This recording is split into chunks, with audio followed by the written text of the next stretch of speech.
Elementares. O professor Rogério Greco traz as seguintes elementares para nós: subtrair, para si ou para outrem, coisa. Ok? Pessoal, primeiro, subtrair. É o emprego no sentido de retirar, tomar, sacar do poder de alguém coisa alheia móvel.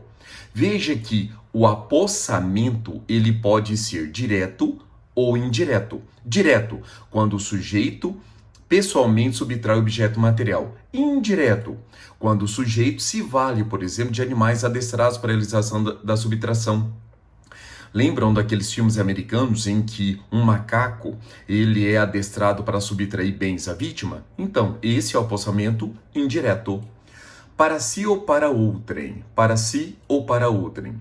Veja que aqui nós temos o especial fim de agir, é o animus furandi. Lembram lá do artigo 121 que nós falávamos em animus necandi, o dolo de matar?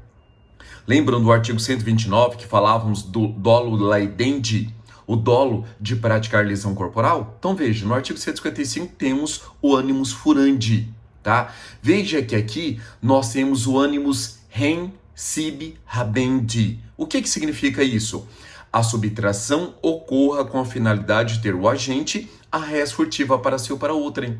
Ou seja, ele quer a posse daquele bem, ele quer ter o domínio daquele bem para si ou para outrem, ok? Pois bem, caminhando. Coisa. Veja que a coisa precisa ser móvel, alheia, e nós vamos trabalhar a questão do ser humano e se configura ou não as hipóteses que configuram ou não o furto. Então vamos lá. Coisa móvel.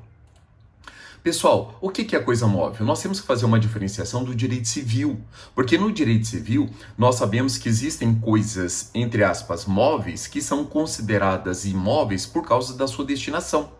E aqui eu trouxe esses exemplos para vocês, aqui do artigo 81, inciso 2 do Código Civil, né? Que são aqueles materiais provisoriamente separados de um prédio para neles serem reempregados. Pelo Código Civil, são considerados imóveis, mas para o direito penal, não. São considerados móveis. Então, se a pessoa desinstala uma janela para depois se recolocar e a pessoa vai lá e subtrai essa janela, é coisa móvel. É coisa móvel. A mesma coisa se diga a respeito de navios e aeronaves, tá? Porque lá no direito civil será feita a hipoteca, que é um instituto próprio dos bens imóveis. Só que para nós, isso o quê? É bem móvel. Então veja que o direito penal não se confunde com o direito civil a respeito da conceituação de bens móveis e imóveis, ok? Pois bem, coisa alheia. Coisa alheia. Veja que aqui há um elemento normativo, tá? Em que o juiz vai fazer um juízo de valor. Ele vai ter que analisar se esse bem pertence à vítima, se esse bem pertence ao suposto acusado ou se esse bem pertence à terceira pessoa, tá? Porque nós sabemos que como a elementar é coisa alheia, se a pessoa subtrair coisa própria em poder de outrem, ele não vai cometer o crime do artigo 155. Ele pode ser responsabilizado pelo crime do artigo 156, subtração de coisa comum, ou até mesmo lá no artigo 355, que vai falar sobre o exercício arbitrário das próprias razões, ok? Então vamos lá, pessoal. Ser humano. O ser humano pode ser objeto. O ser humano, ele pode ser objeto de furto? Então veja, jamais o ser humano pode ser objeto de furto, tá? Aqui eu trouxe para vocês algumas outras configurações, tá? Então, se houver a privação de liberdade desse ser humano, pode acontecer do criminoso cometer o crime aí do artigo 148, cárcere privado, ou constrangimento ilegal do artigo 146, ou subtração de incapazes do 249, ou até mesmo a extorsão mediante sequestro do artigo 159. Então tome cuidado com isso, ok?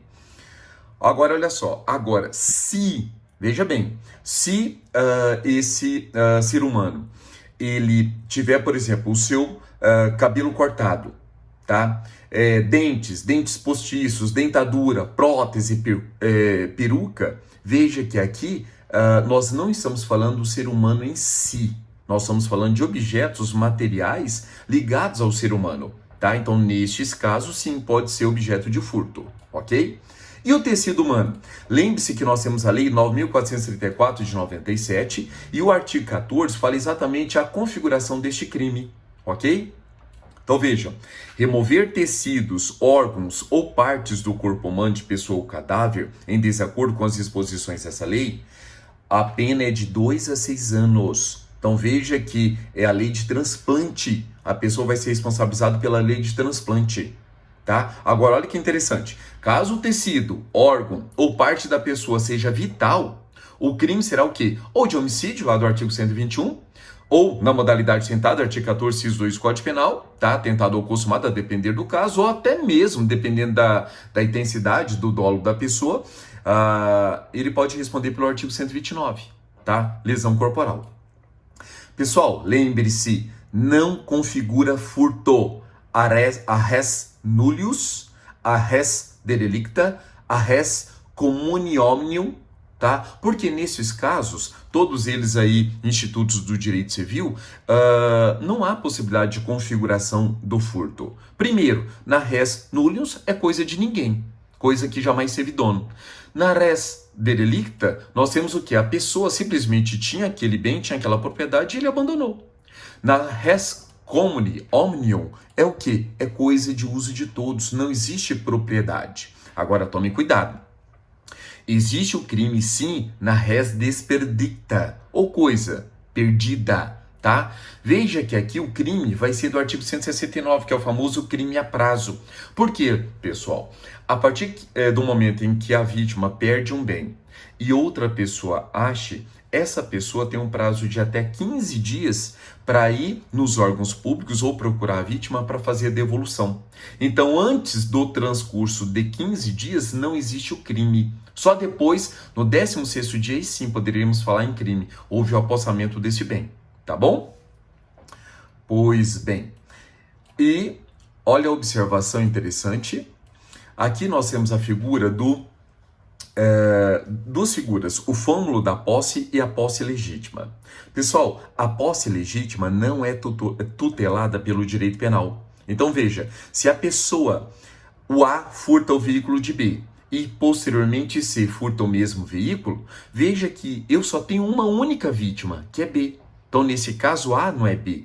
O A não é vítima. Por que A não é vítima? Pelo fato que a posse dele era ilegítima. E a respeito do fômulo da posse, aquela pessoa que tem a detenção da coisa. Então, veja que nesse caso ele não é proprietário. Então, ele também não vai ser vítima. O exemplo que eu trouxe a vocês aí é o macacão do frentista, que pertence ao poço de combustíveis. Tá? Então, veja, caso ele seja furtado, o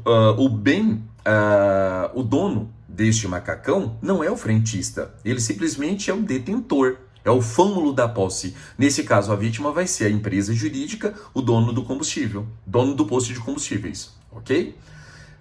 Pessoal, e para a gente finalizar essa primeira parte aqui, furto de coisa própria, como eu avisei a vocês, tá? Artigo 156, pode ser furto de coisa comum, ou 346, desculpe, faça a correção, tinha falado antes o 355, mas na verdade é o 346, que é o exercício arbitrário das próprias razões, tá? Exercício arbitrário das próprias razões. Sempre lembre, a OAB gosta muito de cobrar o artigo 346. Por quê? Porque no artigo 346, pessoal, se não houver violência física efetiva, a ação não é pública e incondicionada, ela passa a ser ação penal privada, tá? Então, por isso que é muito cobrado na prova da OAB.